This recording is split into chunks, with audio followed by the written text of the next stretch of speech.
subscribe.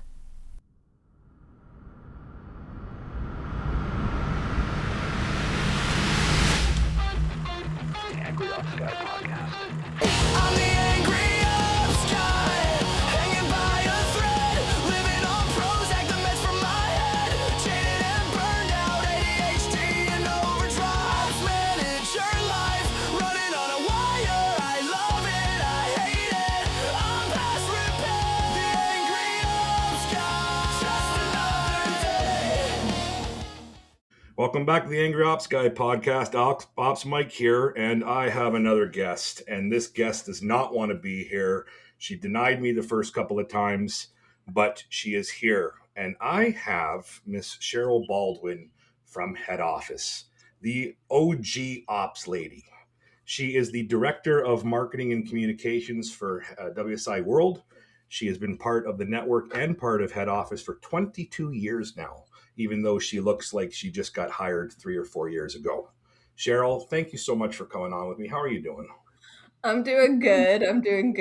I don't know if I would say I declined you the first couple times. I might have left you unread, but Nice. That's like everybody at Head Office when they see an email from Mike. It's like, oh no. No, you just didn't know what you were getting into, and you thought that this was going to be like a celebrity roast, but it's nothing farther from the truth. Because when I was looking at my guest lineup and inviting people to come on, and kind of figuring out what to do, how could I not have you on? Because you are the OG Ops lady, and at least in my eyes, because everybody knows you in the WSI network or has seen you in some capacity because you're on everything that Head Office puts out to us. You are really one of those physical figureheads on camera, and we see you running around like a mad woman at convention, which we'll get into and so forth. But ops has been your life. You have been a fulfillment person, a creative person. So yes, I've been talking with other operators. I've been talking with VP of operations, chief operating officers, and so forth. But operations with Head Office is still operations. And, I wanted to have you on. So I'm so glad you're here. She Happy looks to be very here. anxious and very stressed as to Okay. what the hell's coming. She's already killing herself laughing at me. But, we've known each other a long time. Yeah. And, before we talk about our history and some other things that are, going to be important for the WSI network and other people to listen to, I'd love to kind of give you the floor and just tell people about your story. Because, again, 22 years at WSI head office, that's a long time. And, obviously you've moved up the chain into now, the pivotal director of marketing communications, the spearhead of everything that goes out to help us in the network. But tell us about that journey because it shows, your loyalty, but your tenure of progressing through the WSI ecosystem. Yeah, it's funny. Whenever we do our introductions for a new IC training, Rima tends to go ahead. I kind of talk, and then Rima goes ahead of me. And Rima joined a couple months after I did. So in 2004, and she always makes the joke that they were hiring child laborers at the time. But yeah, I graduated university, like I was telling you, in May of 2003. So you can add up those years on how old I am. And I joined WSI in November of 2003. So not a long time in between graduating and getting my kind of first professional job, but I actually, interestingly enough, came in as the e-store manager. For those that have been with our network for a while, I've journeyed through and had different positions here and there. And we used to run our own WSI e-store for selling printed materials, brochures, promo items, all that sort of stuff. And it was my job to go into training classes and sell all of this stuff, manage communications that were going out for that, and deliver things to people. I'd go in at the start of the week and then deliver them to the end of the week. Actually, that's how I got to know Doug Schuss so well, because it was his team that was producing all the materials that I would would then sell out to our consultants. And so they'd our home office with a bunch of brochures, business cards, all that sort of stuff to take home with them. And Val actually was my final interview when I joined WSI. Okay. Yeah. So it's always interesting because we always kind of mention that, but I still remember to this day that interview with her, and she'd ask you like these very poignant behavioral type questions. And so, yeah, it's funny because, I've worked with her in various different capacities in and out over the years, and obviously closer now. But yeah, that's how I joined. Um, it was a little bit of a revenue engine just for the company, and Dan and Val just saw that I was, dedicated and persistent, and I guess had some sort of skill there with talking and communications, and it just landed me more opportunities in other projects as they came along. I got very involved in our website and what that looked like and all the iterations over the years. Uh, got brought into more communications along the way, even some of the product and marketing stuff and working with our suppliers. And then, yeah, just naturally was given the opportunity to head up the marketing and communications team more at my end. So I've been in that role for a few years now, definitely. And, the team is kind of like a little small power engine that we've built. We have to do a lot as it relates to not only working with supporting our consultant network and our agencies that come in, but we are an internal support system for the rest of the teams as well. As you can imagine, a lot of other teams need communications sent out, things to look pretty. I'm always told to make things look pretty at our end. And, we obviously work a lot on bringing people into the network too with our sales team. And so, yeah, just different positions here and there. And I've netted out as the head of marketing communications. And I've always been a little bit involved in convention along the way. And that eventually just hit my plate more as well over the last few years. I love how you say little bit of convention, which I'm going to get into later, because that is an absolute lie that you do a little bit of convention. I've never seen a woman run around more like she's on fire for an entire week, making sure everything is working optimally than you and your team. But you are the spearhead of convention. We'll get there. But with the role you're in now, you mentioned you've been there a few years now in that role. How long have you been in that director role? Yeah, I've probably lost count. I mean, I definitely probably since my last mat leave was about 10 years ago or so. Nice. Yeah. Yeah. I heard as well, just on the theme about Valerie. I talk a little bit about Valerie on some episodes, basically calling her out to come on the podcast or to try to send me legal documentation to cease and stop. By the way, Val, if you're listening, which you should, because Cheryl is one of your loyal lieutenants, is that I did send you an email with an invitation to come on and talk on this podcast, and you have not replied to me. So clearly, I'm still on unread, or you just deleted me like Cheryl wishes she could do. So she's probably just waiting to hear how you roast me to know if she wants to come on or not, Mike. Yeah, well, Valerie controls a lot, and she could probably squash my career if she really wanted to. So she would never.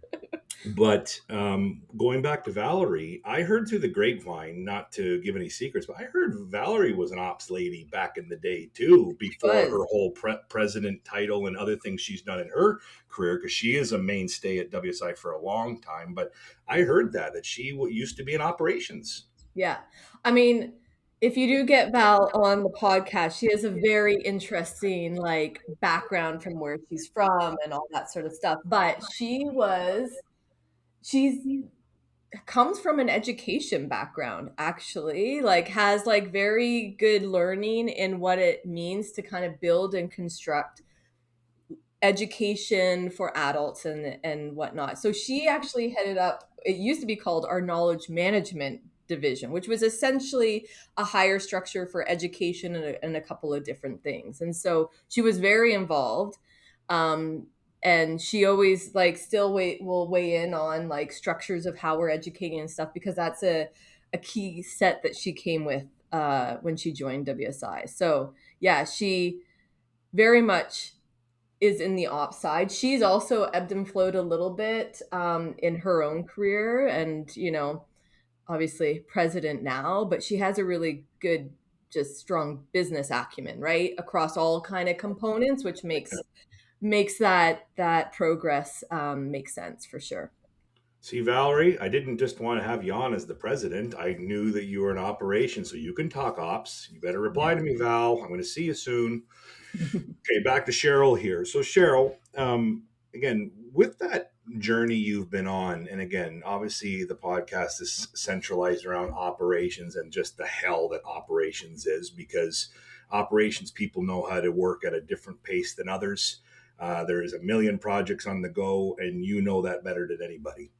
Um, I'm just going to ask you a bold question. What do you love about ops that, 22 years in, as you've matured, you've grown, you've now got a team under you versus just being an individual? What keeps you going that just, to attack and fulfill and just do all that you do?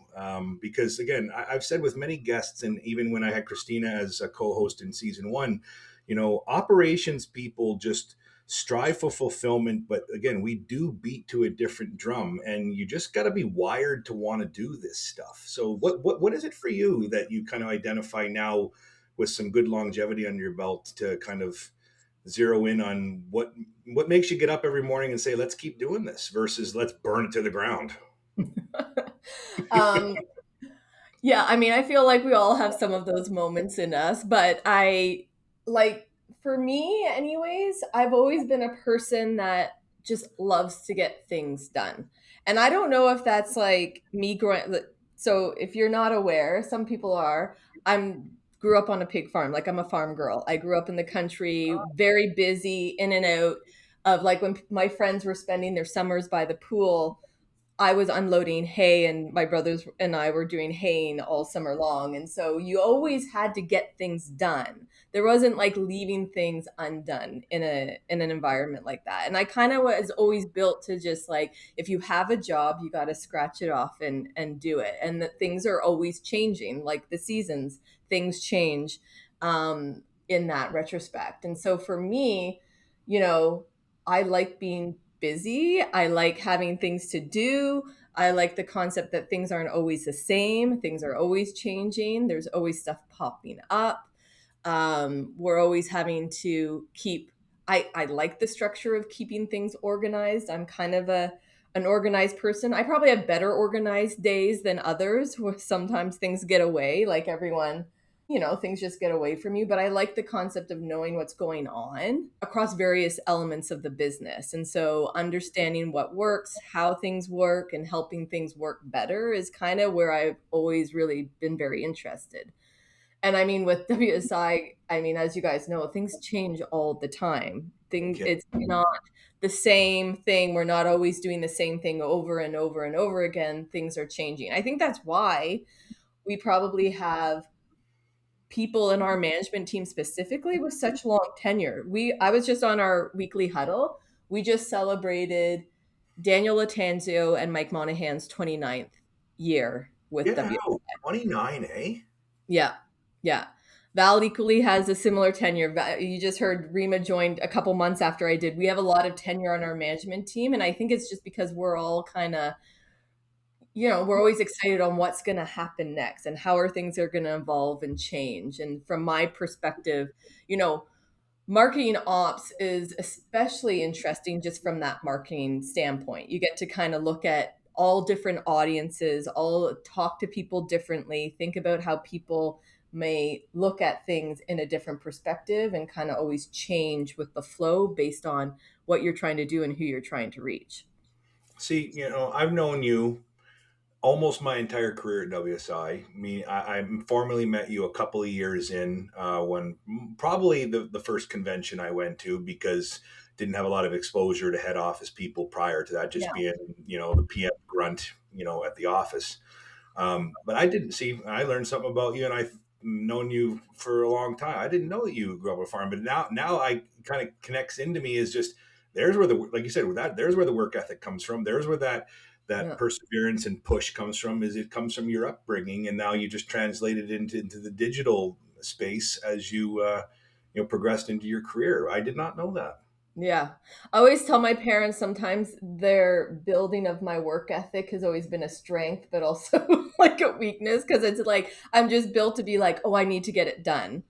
And so sometimes that means, late hours in the night just to make sure things get done, especially when we talk about convention coming up. Like they're It's forget like about your the it's nine like to your five. tax it's like your tax season. It's like that 6 weeks of hell of just being like, leave me alone, and I've just got to get through this so I can hibernate for the next couple of weeks. Yeah, there's a lot obviously that comes into building an event like that, especially I mean we're just over 2 months away. You know what I mean? Like, so I was just saying to the team, I mean, okay, like we're getting into crunch time. This is when all the details need to be ironed out. This is when we need to start putting stuff together, start getting things ready for printers, for everything. Like, yeah, that's kind of where it comes down to. But I mean, it's such a while it's a lot of work and we all do it in a above and beyond like all the other stuff, convention kind of sits on top of everything. um it's so rewarding though when we get there and we see everyone and at the end where we're all just like kind of celebrating and enjoying being around each other. I mean, that's worth it. So before we get into convention, because that's a topic I did want to highlight with you, knowing how much of a mainstay and integral piece you are to fulfilling that from the marketing, WSI head office marketing side, and what you have to facilitate through those days. Just wanted to say, like when you were mentioning about the other team members in the leadership at WSI, like that's very rare, in my opinion. In like, I don't want to say today's world, but like it's very rare to have a group of people that effectively, no matter ages, because you're all different ages, but to Yeah. grow up together, again, 20, 25, 30 years together. And again, it is like a family in its own way. And that's what everybody laughs about in a sense with WSI. Is like, you all drink from the Kool-Aid and you're all like this and that. I've said on numerous podcasts, Greg Weston, God love him, had the best. He's at the first, Greg's going to hate me. He's going to want royalties every time I tell the story, but he said, he came up to me and we hit it off right away. And, we both had a couple of cocktails and stuff. And he comes to me and he goes, "You guys are fucking nuts." And I said to him, what do you mean? Because I know he's newer. And he goes, "You guys Yeah. like each other." He's like, "You guys are hugging and chatting and nobody's going to bed and everybody's just talking shop and so forth." But it's like, that's really one of the mainstays of the WSI network that is different than any other network that at least I have been familiar with, is exactly that. Like the coming together of people. There are hugs. People care about each other and want to be with each other versus that cold conference mentality of like, we're going and we're going to sit in the boardroom and we're going to go through these educational things and then we're going to have a dinner and then we're going to go home. But it's very rigid. And we've even been at a few conference locations together and the Mm. last times where they have other conferences there, and we'll walk out and everybody's getting food and a drink and a swag bag and talking, and you're kind of like, guys, get in the rooms, we on a clock here.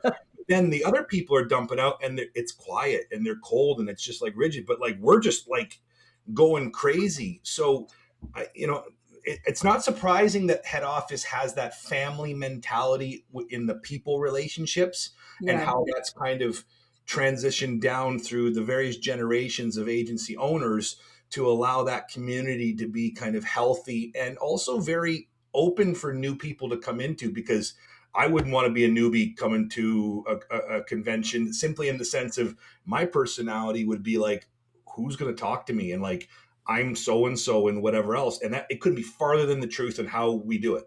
It's Yeah. like, come on in. You got WSI on your shirt, you got a WSI badge, your family, get in here and let's start talking shop. Yeah.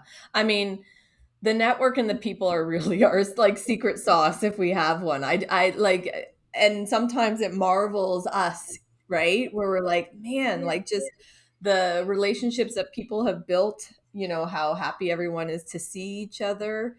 Yes, there's obviously long-standing relationships that have built with specific, people just because of their longevity, but like got off of our FAC call on Monday, and we were talking about how we just like get more people interacting with our top guns and what can we do, because we know that that's something that we want to make sure that we're bringing them everyone into the fold so they feel what everyone else feels as they get to kind of know more people in the network. Yeah, it's why we're trying to do some more structured collaboration stuff to build those connections as well, because we do know like this willingness to share back is a very interesting thing in our network Yeah. that I don't know exists in other types of businesses as much as it does ours. I completely agree with you on that. And again, it must be so rewarding for a tenured head office employee such as yourself that is integral in the leadership side of it to be able to sit back at some point of that week and kind of sit from afar and just watch the room, because you guys are on alert really till the last night, and that's when you can quote unquote put your hair down and finally say let's relax and have a few drinks somewhere else. But when you and others like Mike Monahan, Rima, etc., can sit back and just watch that engagement, that community, the lobby bar rammed at 12 o'clock at night talking digital marketing, like what the Yeah. hell. That must be the most rewarding kind of gift back to you guys, in the sense of, this is what we want, is we want this community to stay strong, because, the reality is the older tenured agency owners, the reality, they're retiring. Mhm. They've done their 20-25 years of that, and they're selling their agencies, they're getting succession plans in and so forth. So the network has to have those different layers of people based on different tenures of having their agencies to survive, because the network does depend on top guns. They depend on the 20-year vets to give the knowledge, because it can't all come from head office. So you got very smart people that come and help you contribute. But what happens, I've said this so many times, just to pick on names, what happens when Francois Muscat, Peter Jesnewski, Chuck Bankhoff, Neil Lappy, and I'm missing so many more, but like mainstays that have been there since, late 90s, Mhm. and some of those have contributed so much back to the network, but they are starting to slow down, in the sense of, I have a different perspective on life based on where I'm at with age. Yeah. And if we don't allow the different people to fill those footsteps, and have the new people be comfortable to speak up and have a voice, then what's the next generation is going to be, right? Because that's really the reality of it, is we got to get the next people that want to take the lead, because there's a lot of smart people in the network. There is. And we're seeing more and more of those people, wanting to contribute back and listening to what they're doing. And we have this concept of shining the spotlight at our end, like on people. And so we're always thinking too, like we bringing new faces into that kind of mechanism and communication mechanism, so people are hearing from others in the network, because there's a lot of expertise in our network just based on where people have come from different backgrounds. And I think there are more and more the individuals coming into our network are, kind of, we have them all, we review them all for cultural fit. Val has culture calls with all of the individuals that come into our network and understand, because we are looking for that fit into the rest of our network and people wanting to, share back and build that up. And so, you're us bringing more faces in, that's what we always try and do, us making it more easier for people to kind of share back their learnings in ways, is always great. And allowing our tenured people to have those succession plans, that's what it's all about. I mean, you guys are building businesses so you can get to that point, right? And so it's all kind of gravy for us in allowing that to happen, but bringing others people into the fold and building up those networks and relationships. I mean, it's when we're why we think being in and at convention in person is such a big thing, because this is where conversations happen, right? And sometimes it happens in between sessions, a lot of the times it can happen at the pool or while you're at, like you said, at the lobby. Like these conversations happen very informally and naturally. And so that's why we want to bring people together in different formats so those things can happen and people can get to know others very easily. You just beat me to it. I was going to say, without interjecting, I was going to say some of the best conversations and the best times are in the pool after the day of educational learnings and advanced training decks and everything else, where everybody dumps in, and it's like they got to get us out of there because the sun's coming down, because we got to get to dinners and we got to get to evening activities. But head office people are in there. Agencies are in there, suppliers are in there, and it just continues to keep flowing, talking shop. How can you help me with this? What do you think about that? So again, the punchline here, and we're gonna maybe this is, even though we're talking convention, a nice way to transition into some questions I have for you about convention. But if you haven't registered for convention yet, and you listen to this, and you have the ability or capability to get down this year for Cabo in end of May, early June, make sure you register. I have said so much through the first 20 plus episodes. I talk about conventions a lot as a theme, just because of, I'm one of the biggest advocates of going. It will open your eyes as to how big the network is compared to the small little agency or small little geo target that you have wherever you are in the world. You will see how much power there is there, in the sense of like-minded people that are willing to support, educate, guide, help, no matter how tenured you are or not. And it will really open your eyes to the bigger picture of what you're a part of, versus even what you can respectfully see on open forum or regional meetings or on the screen now that so many of us are virtual and remote. It is, and especially in a post-COVID world where remote agency, remote digital meeting is really the theme of everything we do. The in-person social, fill your cup, charge your battery.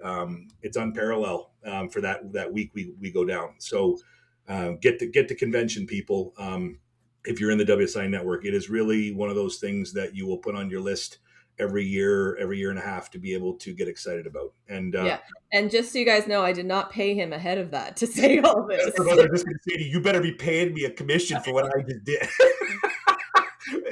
I've known Cheryl for 15 plus years. She's like, I'm actually being kind for once, but no, I mean that truth, because I've told this story again. I felt like a broken trigger, but like when it was 2013 was my first convention, Boca Raton, and I didn't want to go.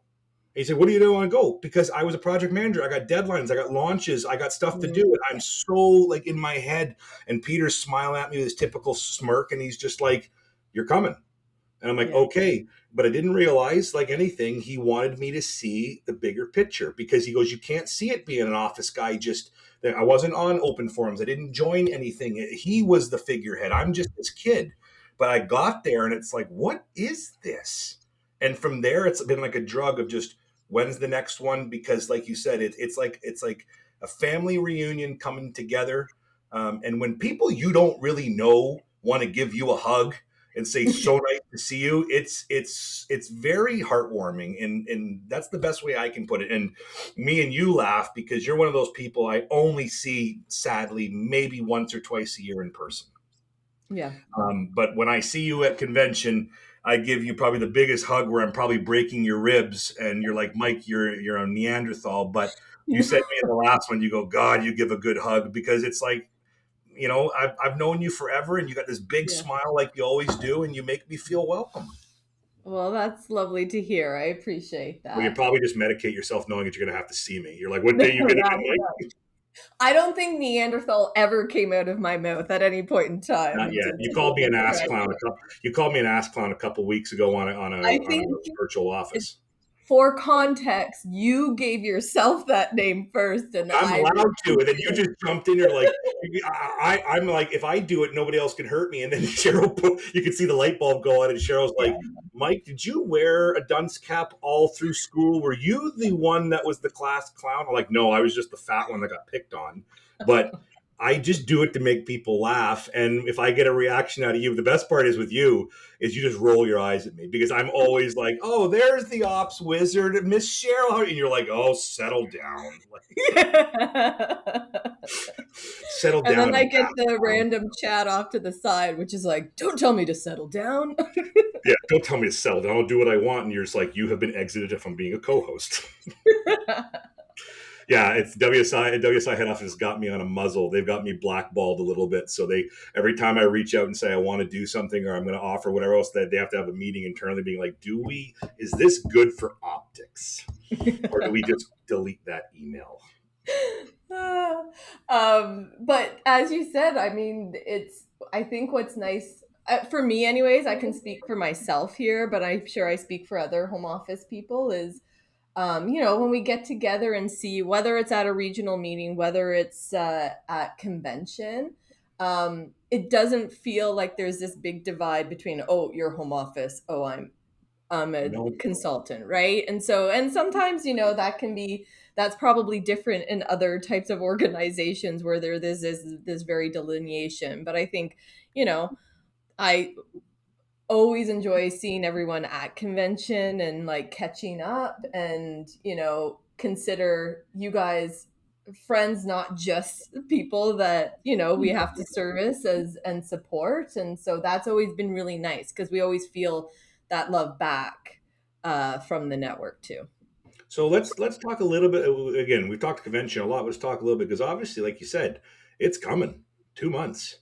Yeah, I know. It's in a weird way. It feels like you just announced it, and then all of a sudden, like 4 months has gone by, and now the countdown's coming. So Yeah. everybody's getting ramped up. Everybody's getting excited. You're getting stressed out of your mind because there's a million things to do. But let's talk about that a little bit because what people may not know about you. And look, let me be clear. Even though I toot Cheryl's horn as being the ops wizard, and she has a tremendous team behind her. You cannot be a single person to put on an event this big, especially as head office has moved into an all-inclusive model, which everybody really loves because it keeps everybody together versus here's a hotel somewhere in North America and then everybody just goes off in pockets. Like, it's a wonderful experience that you guys have done since 2019 when you've been able to 3 or 4 times now so far. Mhm. But there's a lot that goes into it, and you do have a powerhouse team. I'm just going to shout out a couple of people in no particular order. That we've got Cecilia, we've got Jeff, we've got you, we've got Riley, we got Gennady, and so forth. But you guys do. Sorry, what? Forgive me. What is? I'm slipping here. What is the late Julie?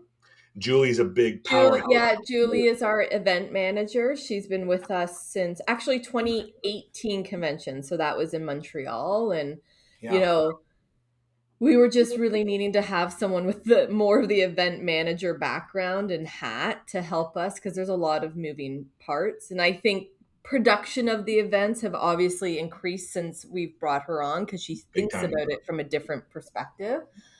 So she's been great. And yeah, there's a lot of various home office people that come on site. So our on-site team, we meet weekly at our end. We have a convention team that just is all across all different components that meets to talk through all the various details. There's a lot that we have to consider and work through and talk through. I mean, there's agenda's big. Mike is obviously, very focused on agenda and that sort of stuff. But then, there's just things like communications and registrations, sponsors, getting sponsors on, but then like the event itself, what are those social events look like? What are we bringing, and how are we setting it up? The theme, and actually this year, our theme for convention, we're kind of leaning into, being on water, but it's waves of innovation, because we're in this, we're continually having to ebb and flow on all the things that are happening around us. And so we're kind of leaning in on that a lot as a theme. And then there's things like the nitty gritties. Like, you don't get a lanyard on your chest just because all of a sudden it appears there. There's a whole bunch of different things that happen to get that lanyard on your chest when you arrive. And you're also organizing hundreds of people for a Yeah. week. Like you said, everything from getting registered to getting your lanyard to the map of the tracks. to the events and how they have to move. Like you mentioned earlier, everything is time based because obviously we've got agendas for numerous days of what we've got to do, and you got to hit your times and you got to keep moving because you've got activities in the evenings, and so there's a ton of planning. So again, like maybe I'm in a good mood today because I took my meds. But big shout out, no, big shout out seriously to the head office team and the convention committee.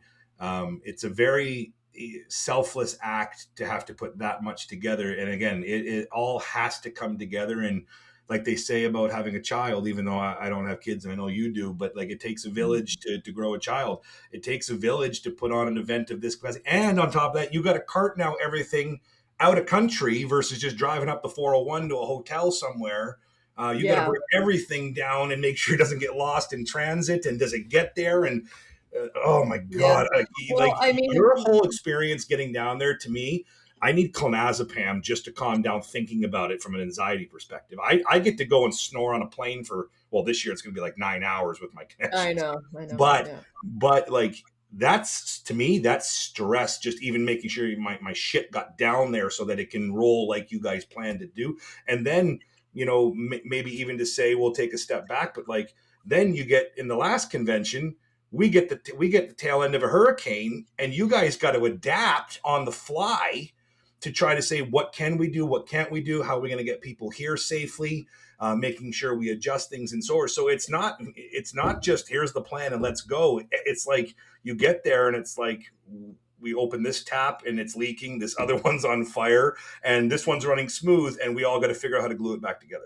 That hurricane, even though it was classified as Category 1, not the lowest intensity because we just got the tail end of it. Tropical storm. Yeah. That was insane. I've never seen anything like it. Yeah, I can't say I've been in a hurricane myself before, so it was definitely something to experience. Obviously, we must have just had our things really organized. So at some point, someone would just want to throw more at us to see how we would handle it. I mean, the great news is that the majority of people still got there and we still ran and we still went through. And so that was great. And I mean, for that stuff, like, there's always the people that are coming to our convention from our staff, like our on-site and that sort of stuff. But I mean, we still have to keep the lights going and keep stuff happening. So, we can only do that because we've got also the strong team back at the head office. And so the reason myself and a Cecilia and Jeff from marketing can go is because I've got a Rupinder and an Amrita back here, making sure things are all still happening. And the same would be for Rima and her staff and Mike and his staff and all that sort of stuff. But yeah, I mean, there's lots of different coordination parts. I don't know why. I mean, just over the years, things have keep getting a little bit more easier. You always learn something after every event, even after all, like the however many, like when you guys get the t-shirts at convention, we always have like this concert list of all of our conventions we've ever had. Yep. And it's a long list of ones we've done, and we keep learning what should we do and what shouldn't we do for next time. But yeah, I think it's such an interesting, fun project to kind of take on and add on. It does. I mean, I'm already waking up in the middle of the night with convention things going through my head. So that happens already.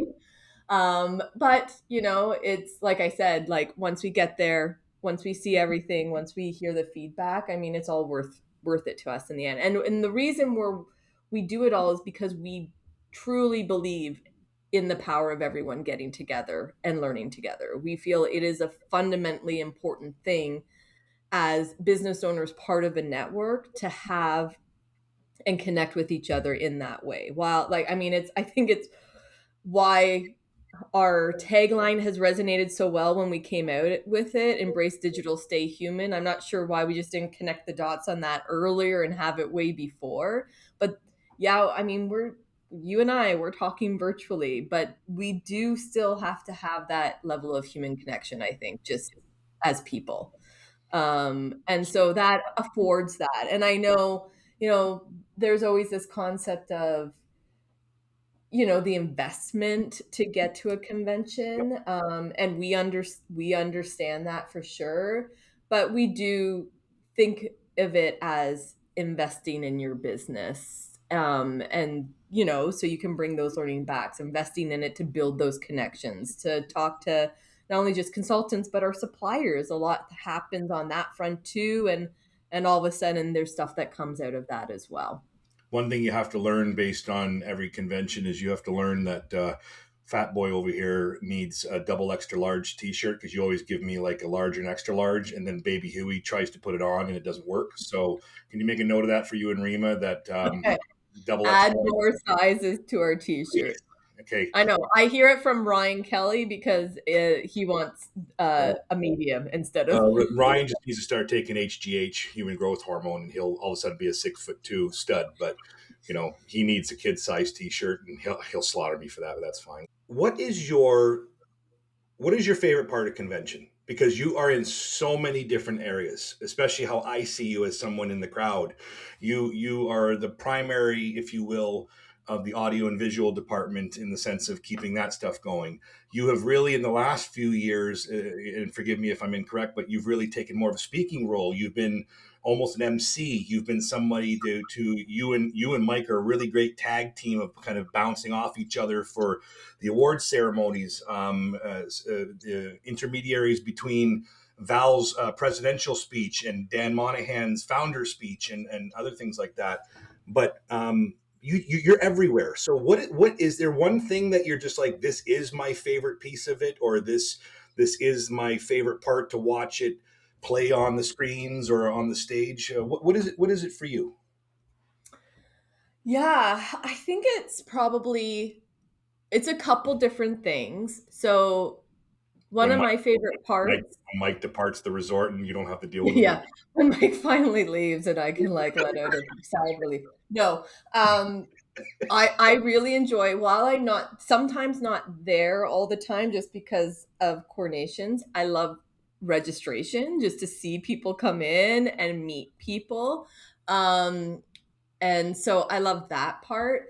I do really I mean, I love just kind of people watching and seeing people kind of interact with each other. So almost being like a fly on a wall and kind of seeing the things happen, like watching you guys in the pool. I can never get down to the pool, but watching you guys in the pool, just having fun.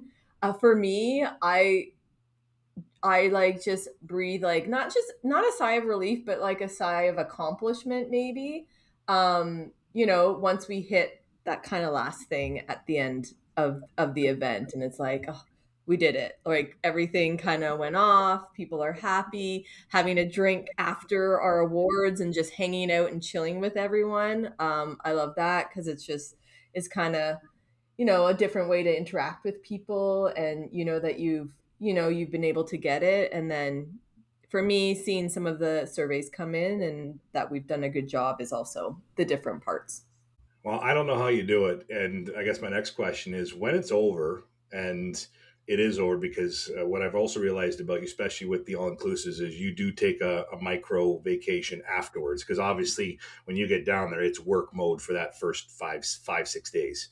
So you do Mhm. get some much, much deserved, like your team, some downtime. But how much do you sleep when convention's over? Yeah. Yeah, I mean, You I must mean, you you guys you know must it's just honk at when your adrenaline can come down. oh yeah. You must, that first night or two, you must just conk for like 12 hours and just need to rest. Yeah. I mean, it is an adrenaline thing, right? Like anything you're prepping for, and that's what a lot of us run on while we're there, because, we are doing things and tweaking things. Yeah, I always try to take a day after at least at the resort, just to kind of like chill and relax, cuz I like there's been times where I haven't even been able to step out of the resort into the pool area until that last day, unfortunately. Like it just happens that it doesn't happen quite till then. So I always take that day, yeah, kind of always sleeping in, having like good rest. I mean, I like to enjoy the party that last night as well, and kind of like, let release some of the adrenaline that way and have fun. But yeah, once I get home, there's definitely, you're just trying to like build back up because you're kind of exhausted a And little then bit. and then on the Tuesday morning huddle, they're like, "Guess what, guys? We're going to start planning next convention." You're like, "No." Like, no, we can put that off for a few months. So I don't want to hear that Yeah, for a few months. But no, but like we go right into like right after we'll go into debrief. Like we'll be like, okay, let's talk about what worked, what like what do we have to improve and all that sort of stuff while it's fresh in our minds, and all that sort of stuff. So yeah, there's definitely time to settle in and enjoy. And so super happy that we have that opportunity. I've been lucky enough that not this time. I don't think it was the last couple times, but a few times I've even had my husband come out and enjoy a couple days after. Yep. I never bring him out during because I'm like, you will never see me. There is no point. Yeah, we've been able to take advantage of some of that as well. I think our first Cancun, we were celebrating. It was during our 10th anniversary, and so Nice. that's the first time he came out, and then we enjoyed a few days. But I think if I I'll remember be correctly, taking. I met him towards the latter end of Punta, right? Punta Cana. He did, yeah. He Yeah, came I out. remember we were sitting out where the live music was on that patio outside the Yeah. resort there, and I remember you were sitting with him, and then I stumble over, sweating, shirt's too tight and everything else. And like you went to get a drink, you're like, I got to get away from this guy. And then Okay, you that stuck was your husband with me. And I sat there again because I'm nice, despite yes. what everybody says. And I raved about you. I'm like in his face and I'm just like, your wife is a goddamn wizard. And like, she is the creative genius, whatever. And he's looking at me like, I don't know if I have to like punch you or you need to get away from me. And whatever else. And he probably thought I was the biggest creep, even though I was just trying to compliment you. But Yeah. I met him and he's very nice. And, you complement each other very well. Oh, thanks for None that. of that happened. He was actually very complimentary, but he probably thought I was a bit aggressive like everybody. And he's like, you're weird, dude. I doubt it. I doubt it. But, that's a lot about convention, but that really is a big portion of what, Cheryl gets into. But I want to shift gears a little bit. Actually, sorry, I want to ask you one more question about convention and then let's move into a topic, around AI, because that's the theme of everything. And I know you've got Yeah. some great points to share there.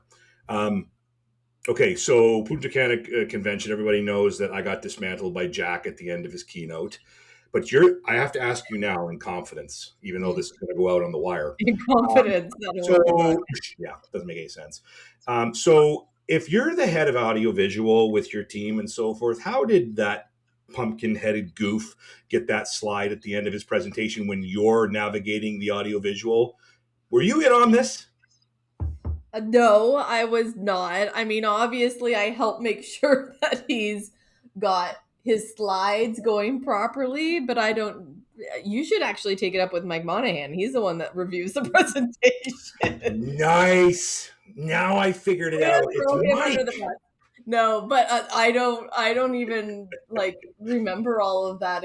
Like, Oh, I remember it. I've had many therapy I sessions. mean, I know about it. you probably remember all of it, but it's not like something where I was like, he was like, "Can I do this or should I do?" Like, it didn't. I don't Oh, even that's think it hit Jack our as well. plate to review. Jack's gonna ask Jack's gonna Yes, ask for forgiveness, not permission. I know. I was tasked with making sure that his audio visual. There was a lot of walkthrough. I will just say of that presentation because there was timing of when the lights had to go up and him, and so I was more concentrating on that than anything else. I really don't buy that as an answer, but I'll go with it. It's fine. I don't buy it at all because I remember when I presented in Punta, even though it was advanced train day, you're like, I need your slides. They're going to go on my laptop. I want to make sure everything's locked in and whatever else. So you're like policing, making sure everything is accurate. And Jack somehow gets that slide past everybody. There was somebody on the I didn't review all your slides after I got it on the computer. I just needed to make sure I had them on the computer. Well, I deserve it. It's fine. So I got a reputation to hold up. By the way, does this convention have a buffet? I mean, I think all resorts have some level of buffet for Yes. sure. All right. So enough convention. Punchline, WSI people, get to convention. It's going to be a good time. We haven't seen each other for almost a year and a half like this, based on how we can space them apart. Yeah. June's coming. Get there. Knowledge is power. Lots of smart people, and we have a great time doing it. And you know, make sure you don't ask Cheryl any questions when she's in work mode, because she will probably say, "Go away." That's not true. I mean, I'll To me, it is. smile. I'll smile No, you'll smile, but and you're like, try I'm my busy. best. I've got to go. Thanks." So Yeah. let's shift gears a little bit. So, head office has really doubled down on AI, and it's been in your lens probably since Punta Cana. That's going back almost 3 years now. Mhm. And I've said numerous times on this podcast, and I'll say it almost embarrassing, and I was very critical at the beginning because, like some ornery jackass, I'm like, what are we doing? And we're digital marketers and blah, blah, blah. And now we're sitting here going like, yeah, I get it now why they're doing it. But Mhm. how do you see things for the WSI network from your lens? Because you are part of head office, and I know you understand the mandate, and the mandate comes down from people like Dan and Val and others. But you are you are one of the biggest integrators there. So what are you seeing yourself of just how our network and the digital space, whether you want to call that digital marketing, and now we're transitioning into AI consulting opportunities and AI adoption opportunities, but how are you seeing it? Seeing it from where we announced it to obviously where we are today, and this convention, just in the sense of education, is going to be jam packed with things around AI because that's the buzz.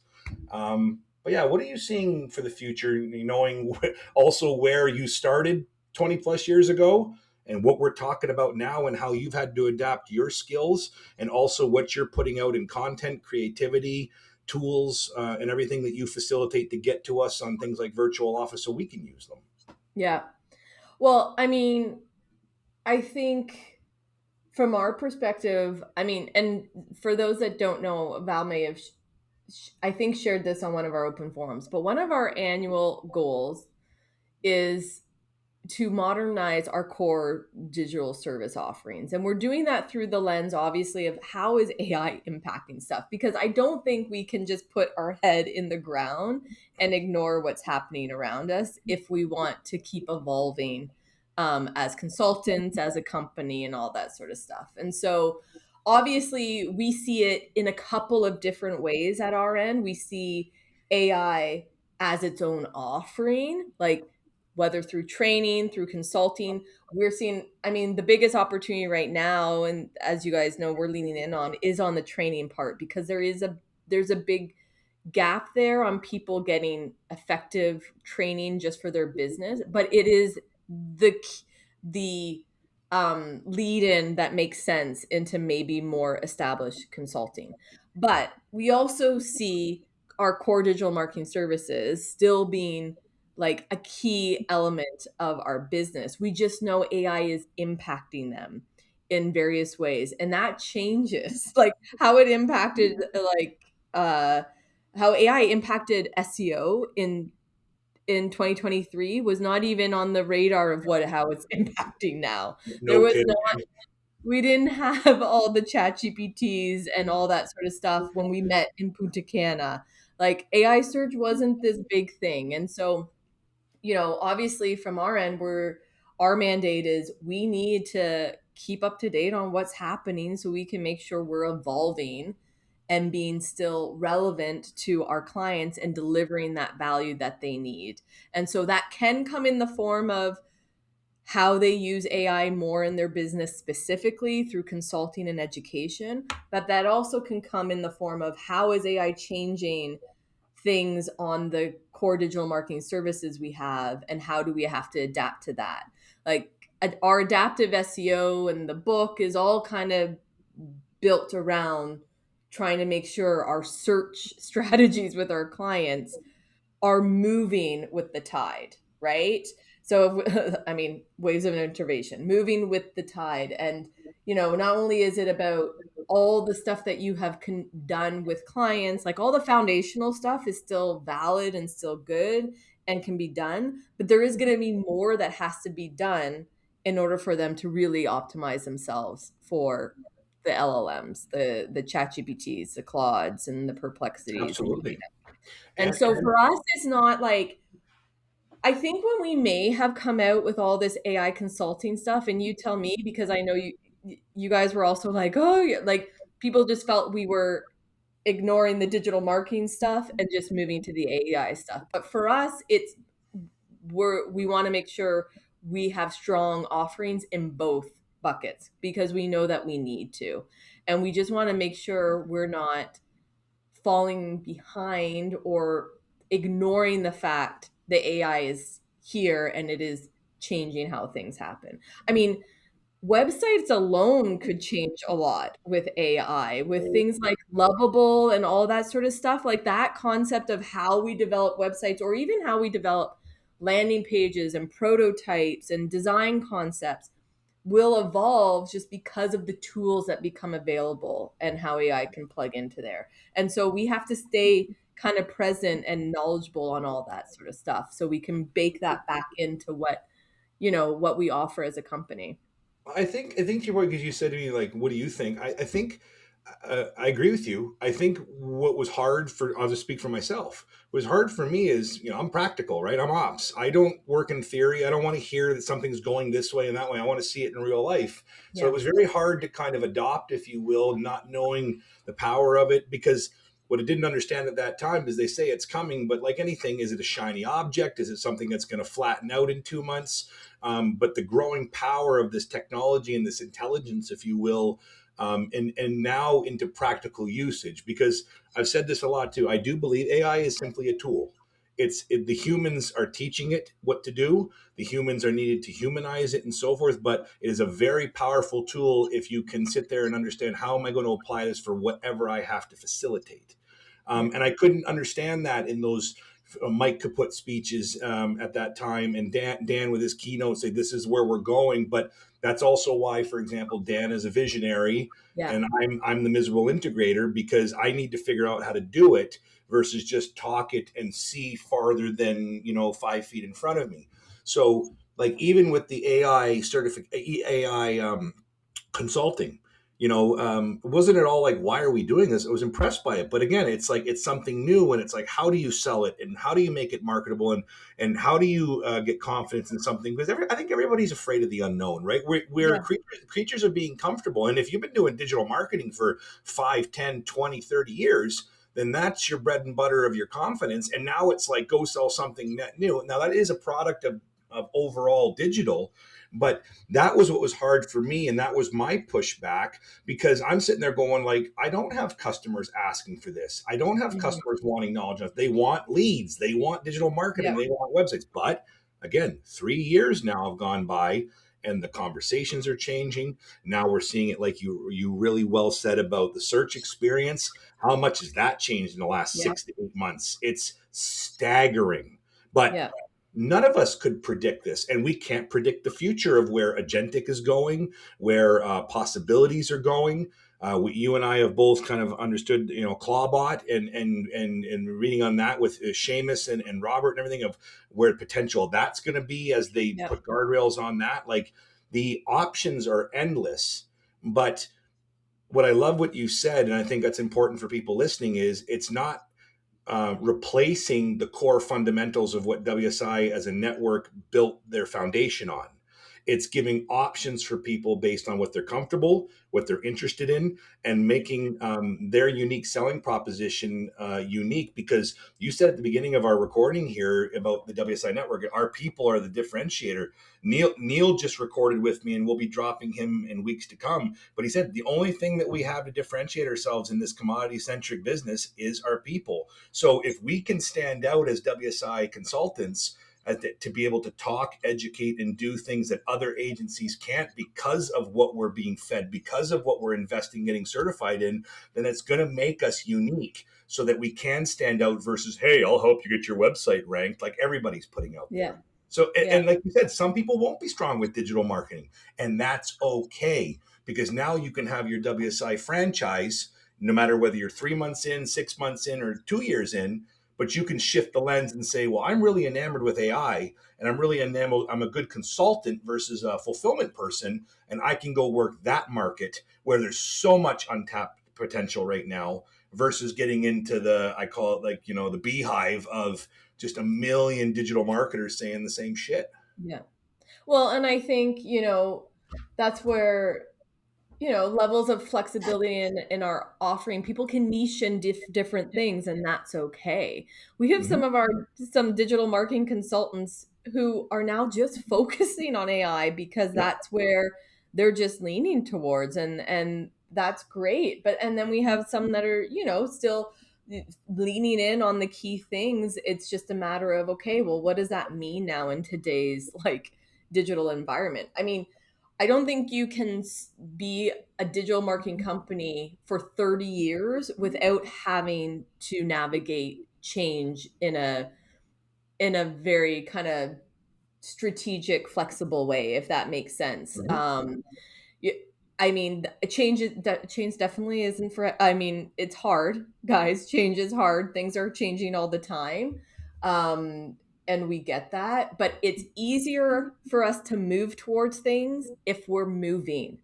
It's harder to move if you're not moving yet. And so I think our the strategy here was, we know this is going to be something that's going to come. Let's start moving and figuring it out so that it makes sense. So when we are, and we're, I mean, things are changing, and we have to adapt. We're learning even today, like, what do people need as it relates to, anything right now on search, on AI, and that sort of stuff. And that's where you'll see us leaning in on more things. Like AI training is something where people are really asking and needing more details. So we're really focusing and building that whole AI campus approach because of that.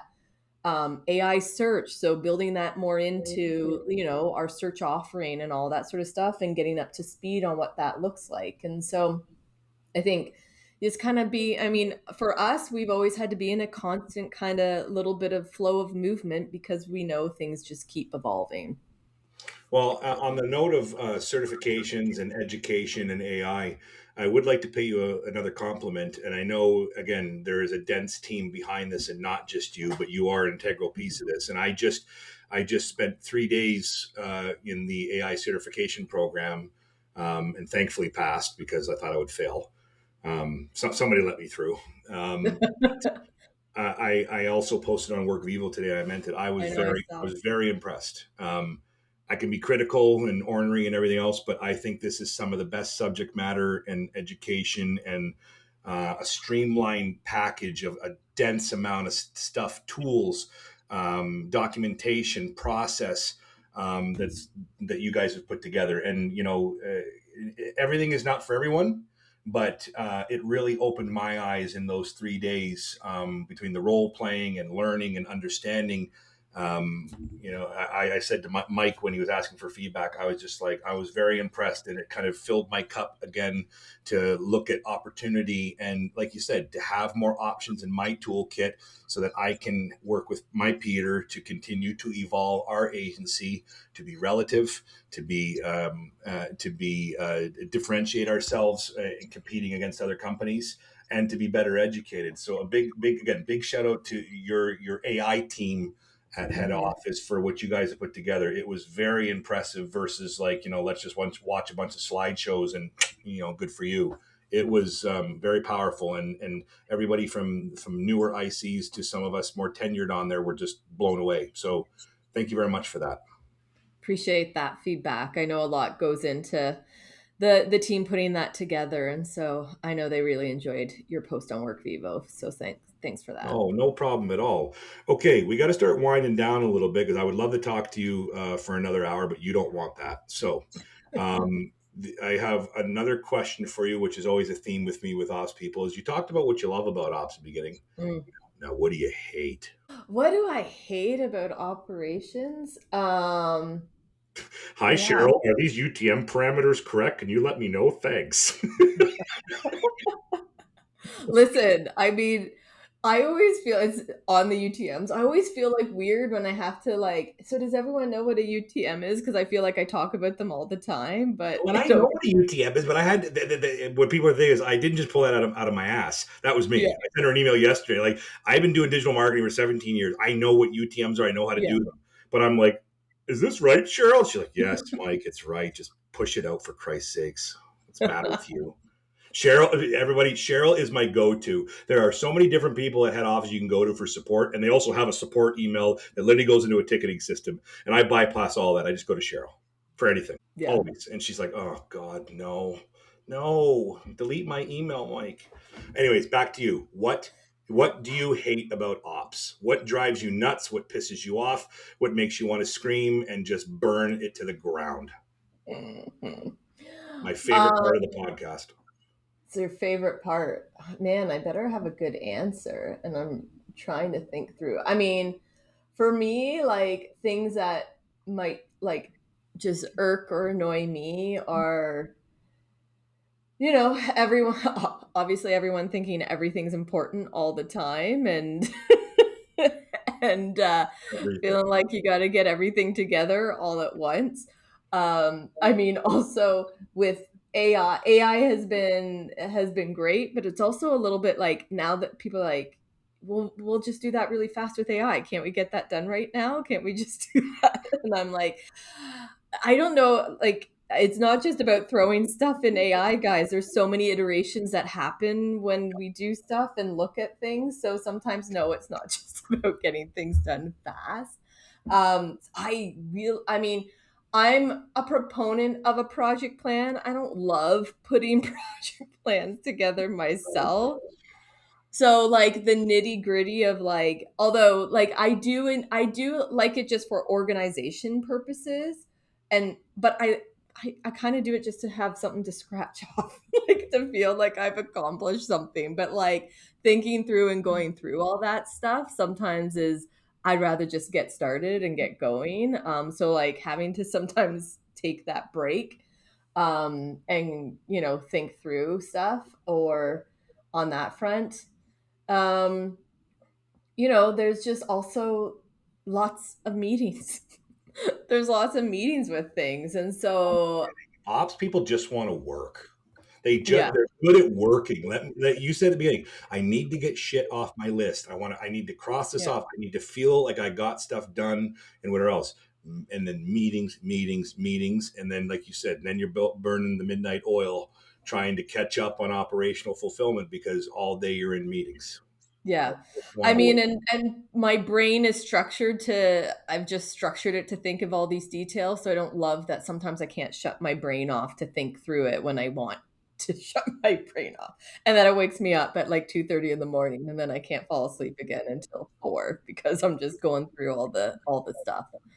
You need to So drink. You need to drink more. I need to drink more. Yeah. I'm trying, you know what I'm trying? Actually, what You're gonna say I'm trying to cut back. I'm trying to cut back. No, I'm trying.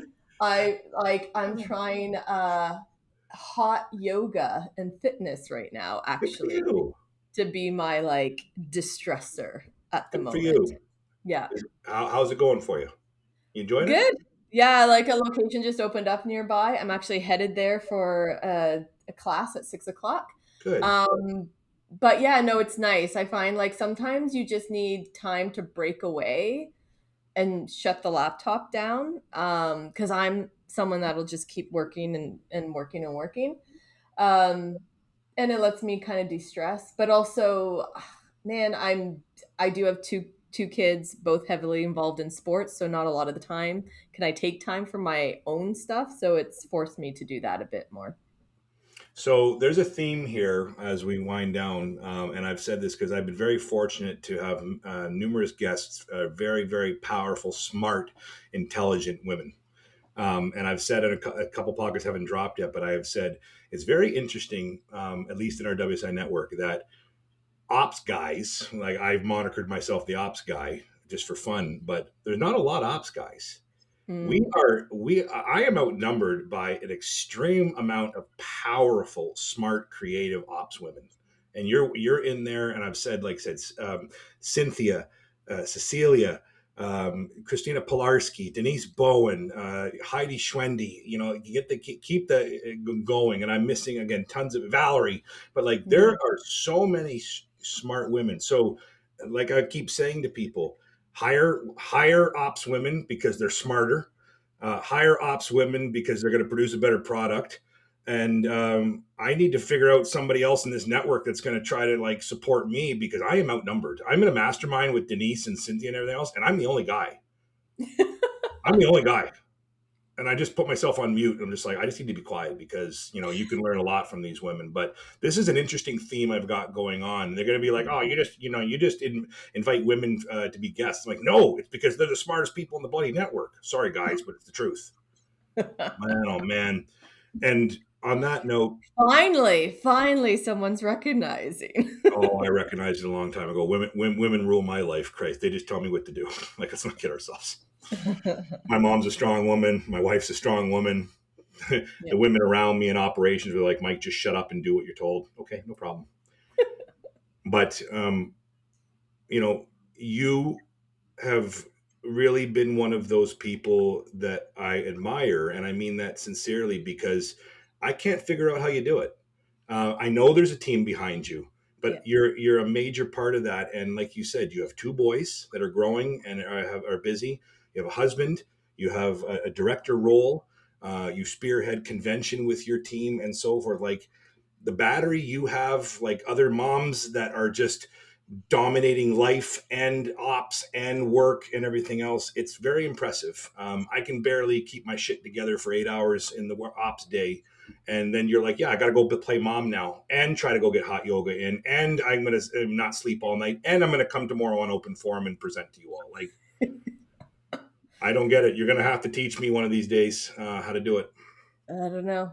Like I said, just grew up that way, needing to get stuff done and taking on a lot. I don't know. That's just how I Well, was like structured. my original op song that I chose to disclose, which I still have my favorite line in there, which is that song's around Mike Monahan, as you know, and my favorite line is Thursday open forums, you're always there, but Cheryl's the one that we all want, creative wizard or whatever. That pops me every time. It's one of my favorite lines because it basically blasts Mike saying, "I don't care you're on camera, but we want Cheryl," and that's going to be like my forever legacy of way I paid respect to you and saying like get that guitar playing guy off the camera.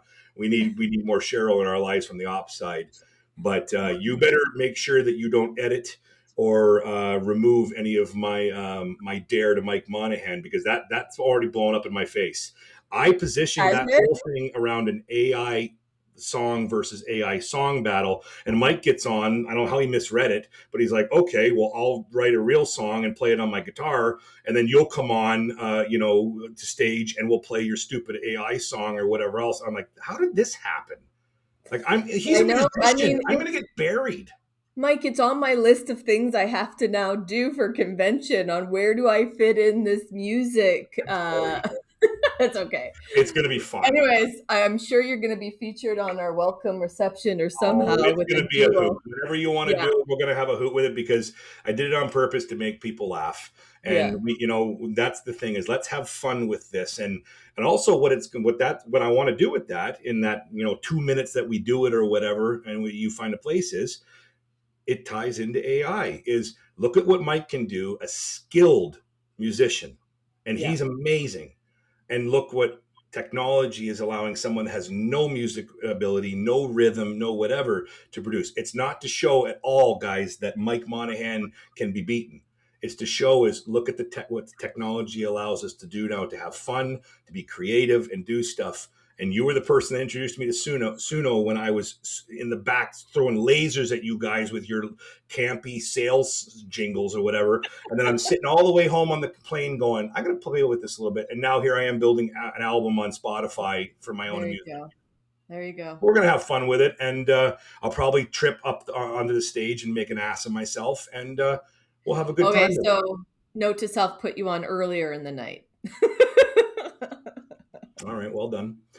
Whenever you want, I'll be ready and we're going to have a great time with it. But it's time to go. Like she said, she's got to go to hot yoga. She's got kids to feed Sorry, and guys. I got work to do. So, Cheryl, like I do for any of the guests, where can people find you, specific to, just connecting, whether it's LinkedIn, obviously you're part of WSI World and that's your mainstay. But if you want to connect, where can they find you on LinkedIn? Probably the best way to connect with you.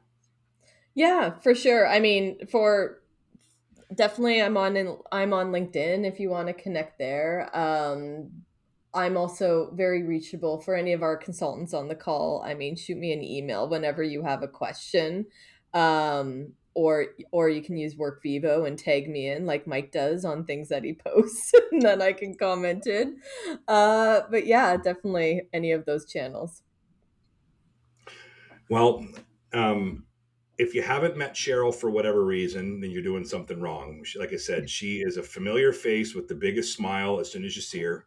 Make sure that if you haven't met her formally or spent 5 minutes with her, see if you can grab her at convention when she's not knee deep in the agenda, because she is one of the special people at WSI World. I don't know what WSI World would be without you, truthfully. I think really you are one of those people that you're a catalyst for energy. You make people feel welcome, and you are the creative spearhead that puts a lot of the stuff that we rely on, depend on, need in an organized manner so we can utilize it. And I appreciate you very much, and I really am appreciative that you have come on today to talk ops and to talk convention and WSI, and see, it wasn't that bad. No, it was, yeah, no, it was good, painless. I wonder how much you're gonna edit out, Not much. but yeah, for everyone, anyone listening in our network, I'm excited to see you guys at convention. Please come up and say hi. I'm never too busy to say hi, even if I might look it slightly. I'm never too busy. Well, make sure that you save me one of those big Cheryl hugs. I look forward to Will those once do. a year. Okay. Yeah. All right. Well, you can find the Angry Ops Guy. We're on Instagram, LinkedIn, and YouTube. Angry Ops Guy _ WSI. New AI songs around ops mental hell that I put out on Ops 285, my moniker band on Spotify, to make people laugh and jam out to some pop punk. And also, there may be a Angry Ops Guy website coming soon, so keep an eye for that when I drop it. But me and Cheryl got to get out of here, get to convention, and more guests coming. Cheryl, thanks again. Love you. Thanks for having me, Mike. Appreciate it. Sorry, Ops Mike, your email went to junk.